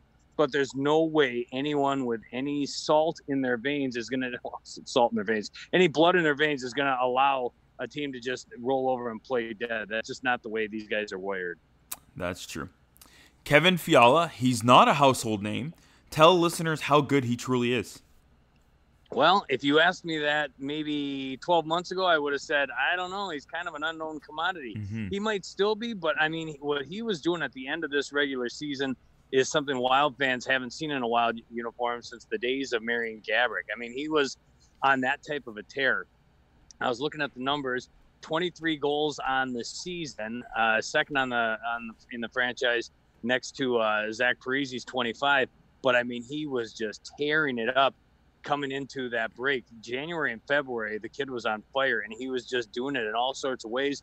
Final goal the Wild scored 140 some days ago was an overtime thriller, just a snipe by Fiala as he buried it to put the Wild on top and move them within 1 point of a Final Eight playoff spot in the Western Conference. He was doing some amazing things, and I think, the sample size isn't huge, but it isn't small either. So I think there's real big hope that you bring Fiala and put him with Kaprizov next year, and who knows, what the rest of the roster looks like. But all of a sudden, you've got some real good young talent on this Wild squad. With Fiala, Parise had a pretty good season, but he's a little bit past his prime. Including them, who can you really count on this team to score the big goals for this playoff run? Yeah, those are the two main guys right there, no doubt about it. And again, they combined for just shy of 50 goals in the first 70-some games of this season. Those two are key cogs, no doubt about it. If you want to look for other guys, maybe one guy that's kind of lurking in the shadows here with limited minutes, Ryan Donato had a pretty decent season, 14 goals on the year. He was actually a pretty significant piece to this team. And again, he didn't get top 6 minutes. He'll be playing on the fourth line going into this postseason, most likely with Mikko Koivu and Ryan Hartman. At least that's what they were doing through training camp.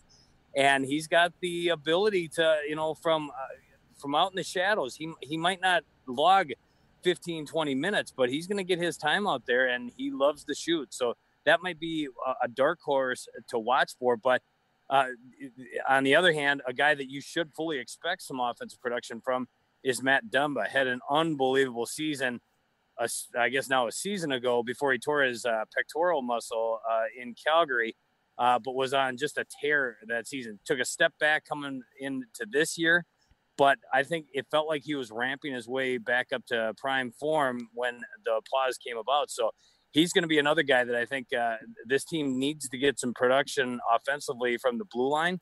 He's going to be a big part of that. They sound like a bunch of real good X factors for the team. Matt Zuccarello didn't have a great season, really. Can he turn around in these playoffs? Yeah, it would be nice. I think he's getting more and more comfortable as he's continued to log time in Minnesota. I know that, he definitely didn't knock anyone's socks off in his first stint here, his first full season that, again, was cut short. But, he spent a lot of time in New York, fan favorite there with the Rangers. They love him, and it was, really cool to be at Madison Square Garden earlier this season to see the Ranger faithful give him a standing ovation. I know that meant a lot to him. And I think there has been a little bit of a learning curve, learning a new system. Now, granted, he did spend some time in Dallas last year, and maybe that helps bridge the gap a little bit. But, he's come into a new team here in Minnesota. He signs a 5-year contract and was somewhat underwhelming to begin his Minnesota Wild career. He's got a good chance here, like a lot of guys, fresh sheet of ice as we start the postseason. I think he's looking to make the most of his ability, most of this opportunity. What are their chances in the play-in round against the Canucks? I think they've got as good a shot as anyone. I think it's more of a coin flip than maybe some people think. I think if you go up to Vancouver, they think they're going to blow the doors off the Wild. And I don't know that that's definitely a factor. I think, like, anytime you talk about postseason hockey, you got to be concerned about the goaltending, and they got Jacob Markstrom. He's healthy, and of course he's going to be their horse. For the Wild, who knows? Is it going to be Alex Stalock, who was 11-4-1 down the stretch for the Wild before the pause, or is it going to be their prohibitive number one? Especially, he was the guy in Devin Dubnyk coming into the season. So whoever it is, whether it's Dubnyk, Stalock, or even a possible Capo Kakkonen, whoever it is, they've got to get stellar goaltending if they're going to have any chance, because they've got great depth on the blue line. They'll get their chances offensively, but if they don't have someone that can stop the puck because of Besser, Pettersson, and the likes, it's going to be a short series. So if the Wild can get goaltending and that timely goal scoring, I think defensively they can do a good job of keeping the Canucks at arm's length. Yeah, it's going to be quite a good series with some high offensive offense from the Canucks and some very good shutdown defense by the Wild, especially in that top four. Galchenyuk, I've been following him a lot. He's had a really good first season, in my opinion, especially with some really specific good games. How do you think he's looked good in the Forest Green? Yeah, he hasn't had a lot of time in Minnesota, but the time that he's come here, it was a slow start. And again, I think he's only had a dozen games in Minnesota, but in the time that he's been here, slowly but surely, it feels like he's becoming more and more acclimated to what and now Dean Evison wants from him. It felt like he was hitting a stride going into the Plaza, and I don't know what you can take out of training camp and scrimmages and things like that. But what I saw, was more of the same. Obviously, he was drafted very high and comes in with, maybe some baggage, you can say, from his time in Montreal and Arizona. But it feels like he's slowly but surely fitting in with this group. He's another guy that's got something to prove. He's an unrestricted free agent when this season comes to an end, whenever that might be. And I think he wants to earn a long-term stay here in Minnesota. So he'll get an opportunity to show that he belongs. I think the real small sample size in the latter stages of February show that he can still provide on a very high level. Now he's got to do it at the most important time of the year. And if he does, I think it would most certainly pave the way to earn a contract here with Minnesota. I assume long-term once, Bill Guerin gets a chance to see what he can do when the bright lights are on. You can find him on Twitter at Radio Fallness. Thanks for coming on the show, Kevin. The pleasure is mine. Thanks for having me. Now we go to the desert to talk Coyotes. We have Luke Lipinski on the show. He's a radio host for Arizona Coyotes, The Rundown from 6 to 8 p.m. weekdays, and has the Natural Hat Trick podcast. You can find him on Twitter at Luke Lipinski. Welcome to the show, Luke. Thanks for having me. Do you think the Coyotes fan base wants to tank for a chance to get Lafreniere? Just based on the draft lottery luck that the Coyotes have had in the past, I think if you could guarantee them, and you could say, even if you could say it was like 50-50, but a 1 in 8 chance, they've had much better odds when McDavid was going to be the number one pick and Austin Matthews. So I would say no. The other thing with the Coyotes is they haven't won a playoff series since 2012. So I think there's value to just getting a win and moving on, at least past Nashville, maybe beyond that, who knows. And there's potentially value in, if you can win a series or two, it probably makes it easier to re-sign Taylor Hall as well. So I think when you factor all those things against Lafreniere, it's not a knock on Lafreniere, obviously, but I just think for the Coyotes specifically, they need to win. Yeah, that's for sure. What do you think their chances are in that series in the play-in round against the Preds? They match up pretty well with Nashville. They split the season series this year, but they tend to play the Predators pretty well. If there hadn't been this 4-month break, obviously everything would be a lot different. Nashville was playing really good going into that break. So maybe if there hadn't been that break, I might be more inclined to pick the Predators. But I think on paper, you could make a case that the team with Taylor Hall and Phil Kessel and Oliver Ekman-Larsson and the goaltending the Coyotes have is at least as talented, if not more talented. So, Nashville had the better record. I understand why they're favored, but I think people are pretty confident around here the Coyotes have a chance against them. Yeah, it looks like it should be a pretty good series. I'm wearing right now my OEL jersey. I'm excited. It's the first time I got to throw on a jersey in months as well. Yeah. So I was kind of excited to do it. I was like, oh, yeah, I'll throw this on. I remember having it. He's one of my favorite players. Explain to NHL fans that don't know how good OEL is and what he brings to this team.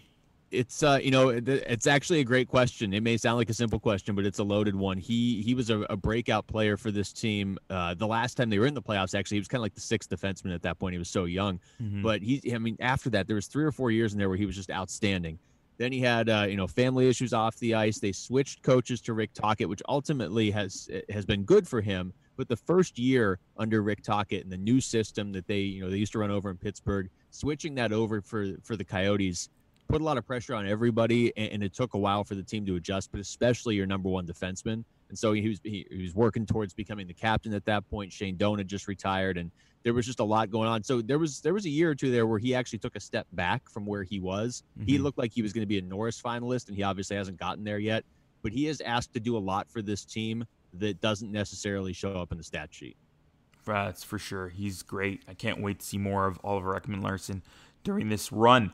How are Derek Stepan and Michael Grabner looking? I know they were deemed unfit to play early in camp. Yeah, I mean, Stepan, he was out there in the scrimmage the other day. Grabner, it's funny because Grabner is in like the best shape of anybody in the NHL if you've ever seen him up close. But it's been a tough 15 months for Grabner because he took a stick to the eye in a game against St. Louis last season, and then a lot of this year, or at least a lot more than I would have expected, he has been a healthy scratch. So. He's good to go now, and I know that there was maybe a little bit of wrestling mentally for him as to whether or not he wanted to rejoin the team because he was a healthy scratch a lot going into the break. Normal circumstances obviously wouldn't be an issue, but with everything going on and a month ago we didn't know what the risks were of rejoining your team and going into the bubble. But he's here. He plays when he's on the ice. He plays such a big role for this team, especially on the penalty kill. And they just, they're a fast team. They don't have a guy as fast as Michael Grabner. The Coyotes are built on speed, but I would say he's still the fastest guy on the ice. Oh, I know. When he was playing for the Leafs, it was like shorthanded goal, right? Yeah. Yeah, pretty big. Last year, too. Yep. If you were told a Coyotes fan last summer that they would have Taylor Hall and Phil Kessel, what would they say then? The Phil Kessel one, maybe. They maybe could buy that because there was talk he didn't want to be in Pittsburgh. And if he wasn't going to be in Pittsburgh, obviously the connection with Rick Tocchet. So I think even then, though, they don't typically, this organization hasn't been able to make trades for big name players like that in their prime, or at least close to their prime. Yeah. So maybe you would have got some cautiously optimistic Coyotes fans. I don't think anybody would have believed you on Hall. I mean, this is a guy that won the MVP a couple years ago. They've never had a player like him before. And I honestly think if they can get him signed long-term, he could go down as the best Coyote in team history. I mean, you're going up against Shane Doan for other reasons with the leadership and obviously Keith Tkachuk and Jeremy Roenick when they first got here. But I mean, to have a guy that's won the Hart Trophy and it's not like that was 15 years ago. That was 2 years ago. So that one even shocked me. Yeah, for sure. So you go up and down this roster, you look at this team, and you're like, who's going to score for this team? Who's going to get the goals? But now you have Hall and Kessel. How big of a game are these guys going to have this playoff run? I talked to Taylor about a week ago, and it's funny, we were trying to figure out, what kind of team wins in this format. And obviously nobody knows because we've never had this before, but, is it going to be the team with the good goaltending? Is coaching more important? Is collective team defense, is that going to work? He said, and maybe this is just because of who he is, but he said it really falls on the guys on your team that are supposed to score getting out of the gate quickly. And he mentioned himself, and he mentioned Phil Kessel, and he mentioned Connor Garland as three guys that really have to get on the score sheet within like the first game or two, if at all possible. Those are the three guys that I think at this point you count on the most for the scoring. Phil Kessel hasn't had the season that he typically has. He was also dealing with some injuries, though, and he kind of gets a reset now, and everybody's back on the same level here. I mean, everybody's starting from scratch that's left. The other thing with Taylor Hall, too, he brought it up, but he's like, I started the year in New Jersey, and then I was here in Arizona for a little bit, and then there was a quarantine. He's been bouncing around all season. He has had no routine. So now it's almost an even playing field for him, too, because nobody in the league has had a routine over the last few months. Yeah. We've had a really awkward, weird routine for everybody right now, and I'm eager to see what happens next week as everything comes into place. So the Yotes are really sneaky good then, if you look at them right now, and nobody's really talking about them. I mean, they certainly have some questions. I mean, scoring is an issue beyond those guys, but I think that they are flying a little under the radar because Kessel underachieved, because they haven't been in the playoffs in 8 years too. So you understand why. But when you look at the goaltending they have and you look at the potential, I mean, Taylor Hall could go out there and put up 4 points in any game. And this is a team that they feel like, and I know Rick Tocchet has said this in the last couple of weeks, if they can just get 3 goals, most games they're going to win. And I know a lot of teams around the league feel like that's sort of the cutoff, but when you have Darcy Kemper and Antti Ranta, you say 3, and back of your mind, if you get 2, you have a pretty good chance as well. Yeah. How far do you think they can go? It's tough to tell. I mean, without knowing who they would play in the next round. Look, no disrespect to Nashville, they could easily win the series too. But I think the Coyotes are certainly capable of beating Nashville. When you get into a best-of-7 series in the next round, they've played Vegas pretty well this season. They actually beat St. Louis the first 2 times they played them. Dallas, they always have a hard time with, and Colorado, and they're about even. So it would depend who they played in the second round. It would not shock me if they beat Nashville and won a second round series. Potentially, maybe you catch one of those teams. They haven't played meaningful games until that series. I know there's the round robin and everything, but maybe you catch one of those teams, and if you're the Coyotes, you just have a little more momentum. I don't know they go much further than that, but when you have goaltending, anything's possible. You can find him on Twitter at Luke Lipinski. Thank you for coming on the show, Luke. Thanks a lot, man.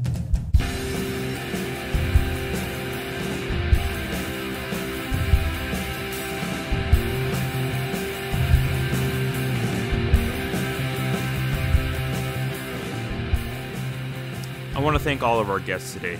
Thank you for your time, and of course, we'll have some of you back in the future as the playoffs continue. For our listeners out there, I hope you are better prepared for what's to come in this play-in round. Next week, we'll finally get to mine and Logan's playoff predictions, so check that out next week. We've already made them, but I just wanted to split it up. Enjoy the playoffs, everybody. Go to Jablamsports.com to see all our podcasts and even game notes for every episode. You'll get links to all the guests we had on this show. Please subscribe, rate, and review us on Apple Podcasts and Spotify or wherever you get your podcast. And click on the 3 dots in your podcasting app and share this episode with 3 friends. If you want to contact us or if you have any questions or ideas for the show, you can follow me on Twitter at Russia98 or the entire team at Jablam Sports. You can also use the hashtag Jablam Sports. That's JABLAM Sports. Go to our contact page as well if you want. Jablamsports.com/contact. Also, if you like wrestling, go check out our new wrestling podcast, Pro Wrestling Explode. That's where Pepperoni, Miranda, and I get into AEW and WWE. We recap, analyze recent matches, storylines, pay-per-views, and what's in wrestling news. Thank you, everyone. Today's shout-out is to my dad, Vasa. I love you, Dad. I know I probably had him as a shout-out before, but I just need to say this. I know you're going through some stuff right now, and it's hard. And I just want you to know that I love you and I'm there for you. Just like when I was small, you were there behind me so I couldn't fall when I was learning how to ride a bike. Just like when I needed a ride to school to practice piano every single day. Like when I was going to play sports, you'd come to all my games, baseball, hockey, roller hockey, cricket, and swimming. I'm going to be there for you now. To help you up, hold you up when you need, and to be the son to the best father there ever was. I love you, Dad. We all have someone who's going through something right now. Please take the time now and tomorrow and be there for them. Spend some time with them. Find out how to help them. Even if you can't be with them, give them a call. Ask them how they are, how their day is. Every bit counts. And to every one of our listeners, I'm tearing up right now. I'm giving you all a virtual hug. Stay healthy, listen, be yourself, and stay strong.